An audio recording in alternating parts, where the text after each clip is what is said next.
Hello everyone, कैसे हैं आप सब। एक बार पुनः से कोचिंग क्लासेस पर स्वागत है। उम्मीद करता हूं आप सब अच्छे होंगे, मस्त होंगे, बेहतर होंगे और आप सभी की पढ़ाई बेहतर चल रही होगी। प्यारे बच्चों, इंग्लिश ग्रामर में आज हम बात करने वाले हैं सिंस और फार का प्रयोग। हमेशा एक नंबर में क्वेश्चन पूछा जाता है और आप लोग इसे भूल जाते हैं, लेकिन आज के बाद कभी भी नहीं भूलेंगे, ये मेरा वादा है। बस वीडियो को थोड़ा सा 2 मिनट बाद कर लेना। चलिए शुरू करते हैं। सिंस का प्रयोग भी हम समय के लिए करते हैं और फार का भी प्रयोग हम समय के लिए करते हैं, लेकिन सिंस का प्रयोग कहां करते हैं बच्चों?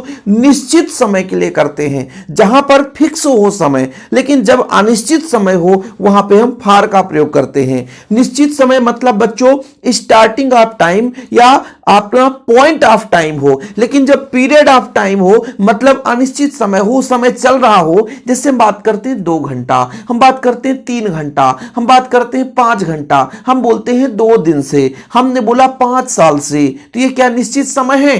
कब का 5 साल भैया नहीं पता, कब का 2 घंटा नहीं पता, कब का 3 मिनट नहीं पता, कब के 2 सप्ताह नहीं पता, तो फिर हम फार का प्रयोग करेंगे क्योंकि पीरियड ऑफ टाइम है, अनिश्चित समय है बच्चों। लेकिन जब स्टार्टिंग ऑफ टाइम जैसे सुबह से पढ़ रहा है, वह 3 तारीख से पढ़ रहा है ना, वह 2019 से पहली क्लास में एडमिशन ले लिया तब से अभी तक पढ़ रहा है, मतलब फिक्स समय होता है, पॉइंट ऑफ टाइम होता है, तो वहां पे बच्चों हम सिंस का प्रयोग करते हैं।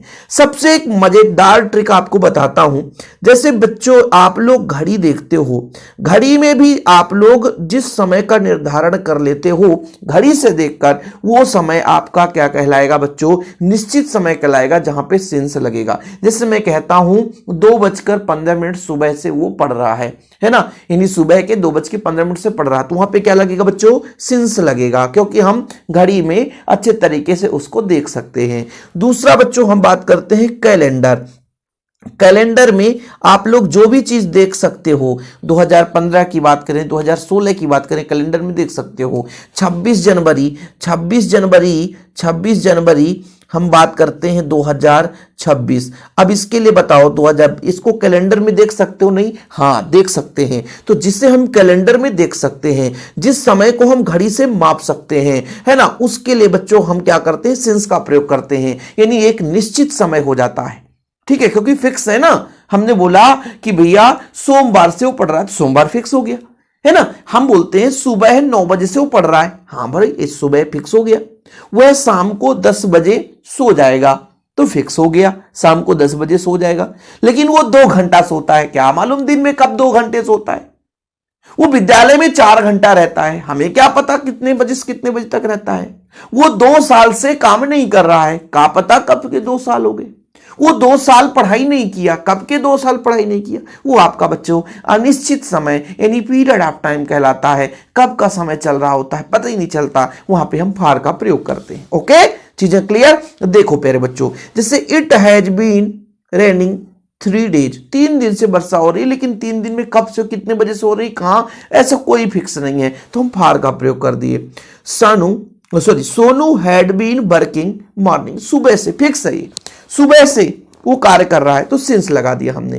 बी हैव बीन, ठीक है, रीडिंग, कब से? 8 o'clock, मतलब बच्चों वो सुबह से क्या कर रहा है? पढ़ाई कर रहा है, 8 बजे सुबह से पढ़ रहा है, मतलब फिक्स है समय, है ना।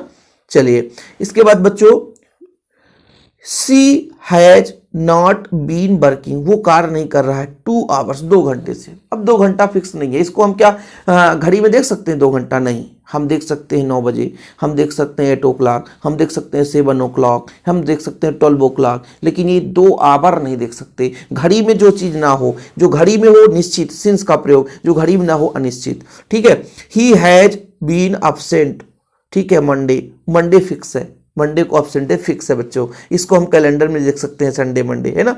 He has been working an hour, 1 घंटे से वो कार्य कर रहा, क्या मालूम 1 घंटे में कितने बजे से चालू है भाई, कब तक चलेगा। तो घड़ी में जो समय दिखता है, वो कैलेंडर में जो भी दिखता है, वो निश्चित समय कहलाता है, वह निश्चित समय कहलाता है, जिसमें सिंस का प्रयोग करते हैं। नोट कर लेना। बताओ बच्चों 3-4 मिनट में आपका क्लियर हुआ कि नहीं? ठीक है, कोई दिक्कत? आप लोग सिंस फार का प्रयोग इसे अच्छे तरीके से तैयार कर लेना। और प्यारे बच्चों, अब एमपी बोर्ड के लिए हम एक सुनहरा ऑफर लेकर आए हैं। यदि कोई बच्चा 12th में है और वो चाहता है कि हमें इंग्लिश का नोट्स चाहिए, तो मात्र 50 रुपए में हम लोग नोट्स प्रोवाइड कर रहे हैं बच्चों। कॉन्टैक्ट नंबर के है 9685299149। अभी ऑफर चल रहा है, लिमिटेड समय के लिए है, बाद में ये चार्ज 100 रुपए हो जाता है। तो जिन बच्चों को नोट्स लेना है, हिंदी मीडियम वाले बच्चों के लिए इंग्लिश का नोट्स भी हम तैयार कर रखे हैं। हिंदी का नोट्स तो चल ही रहा है, तो जो बच्चे केवल इंग्लिश का नोट्स लेना चाहते हैं उनके लिए 50 रुपए ऑफर है, क्लास 12th एमपी बोर्ड वाले बच्चों के लिए। तो जल्द ही संपर्क करें, नोट्स लें, प्रॉपर तैयारी करें। फिलहाल अभी के लिए इतना ही। जय हिंद, वंदे मातरम।